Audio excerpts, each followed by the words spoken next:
we live in a time where we have got so many opportunities to make loads of money.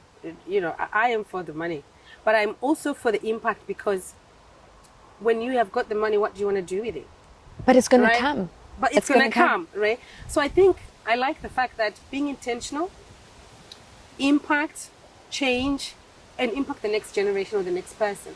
But as you do that, you are solving your local problems in the local ecosystems that you are, but you are also creating something that is scalable, Yeah. that can impact the whole globe, and that can, transcend Creating you when creating you're job gone, creating opportunities, especially opportunities. on the African continent.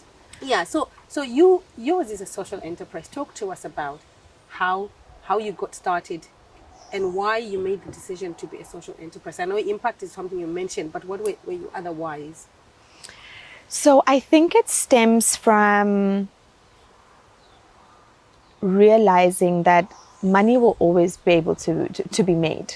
Yeah. That is something that you will have access to being surrounded by like-minded individuals. Yeah. But if there's no purpose behind what you're doing, how do you feel as a human being at the end of the day?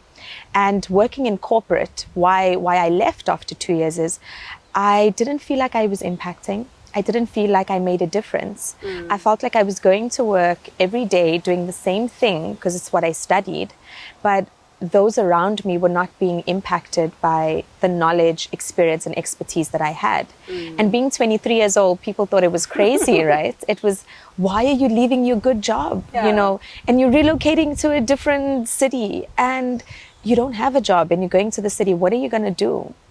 And I believed in my concept and idea so much that even though it brought me to moments of not being able to afford rent, not knowing what was next, not being able to pay employees, I believe in it so much. And I think if you believe in it so much, someone else is going to believe in it.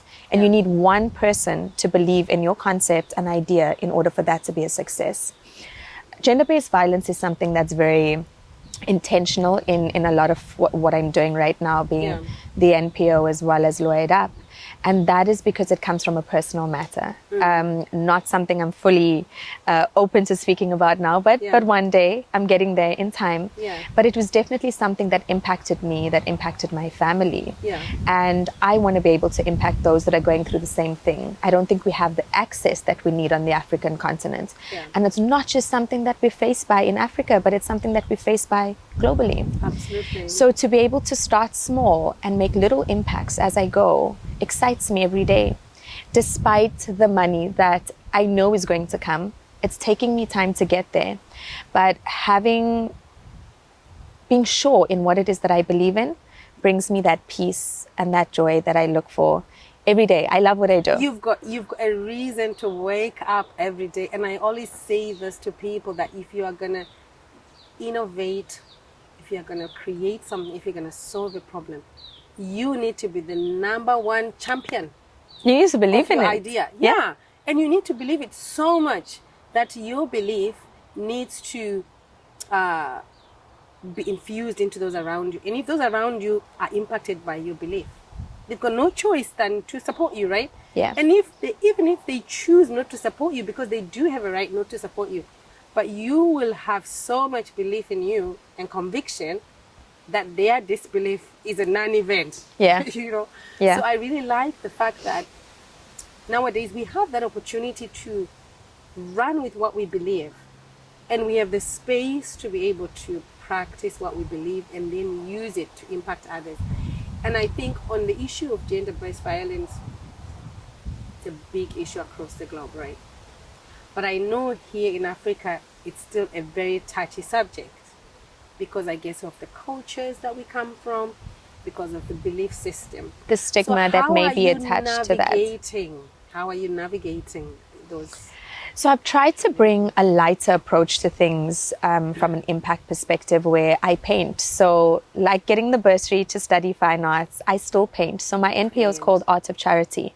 So I paint and I sell my art to help gender-based violence. And that also brings a comfort aspect to things. And when people find you more relatable, it makes it easier to open up. So when I open up about something that I've been impacted by, or those around me that have been impacted by gender-based violence, it makes it easier to want to open up. And if you look at me, it doesn't look like there's anything wrong. It looks like everything is great. Life is wonderful. Drinking wine on a beautiful day in Cape Town. But it's your normal individuals that are going through it. You're very, very normal for what normal is, that are going through it. People that you may not think are going through a difficult time off. So let's not stigmatize that and be like, okay, because you look like you come from a good family and things seem to be okay, you can't be impacted. Because anyone can be going through it. And because anyone can be going through it, it allows me to have a voice as well. It allows me to believe in it, to impact in it, and to just have a lighter feel to it. You know, it doesn't need to be hectic activism, but rather integrate that model into my revenue model. So every one of my businesses is not just from an activism point of view, but just from a normal revenue model that I've integrated helping. So being a social impact entrepreneur is something that I feel like a lot of us should adopt. You know, even if it's a 1% or 2% of your revenue that's going towards something that you believe in, helping one person, helping two people is helping two people that were not helped before. Absolutely. And you know, the knock-on effect of helping one person, you know, in our African proverbs, we say, if you support a girl child, you supported the whole generation, or you supported the whole village. It is as simple as that. You help one person, but that one person is with family, they've got loved ones.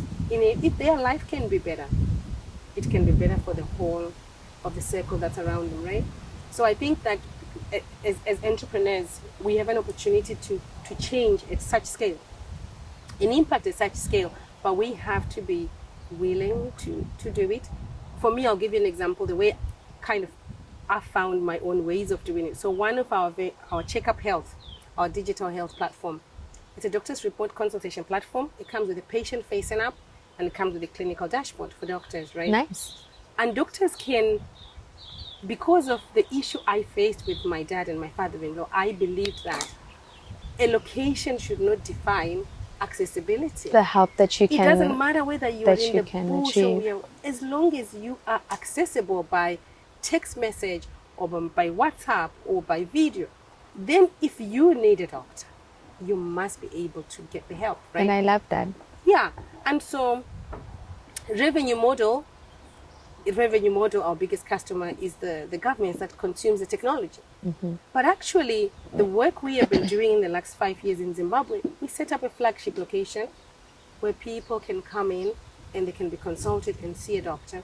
And we are modeling their cultural beliefs and whatever it is that impact them, why they end up with high blood pressure, why they end up with diabetes. And we've got our healthcare staff and nurses.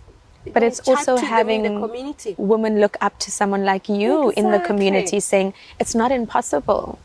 You know, here's someone that's like me, that comes from an African continent. I think you come from Africa. Yeah. And being able to just show that nothing is impossible. They can do it too. So you're not just impacting them by providing a service, but you're impacting them to believe that their dreams are relevant. And I think that's also super important on the African continent right now.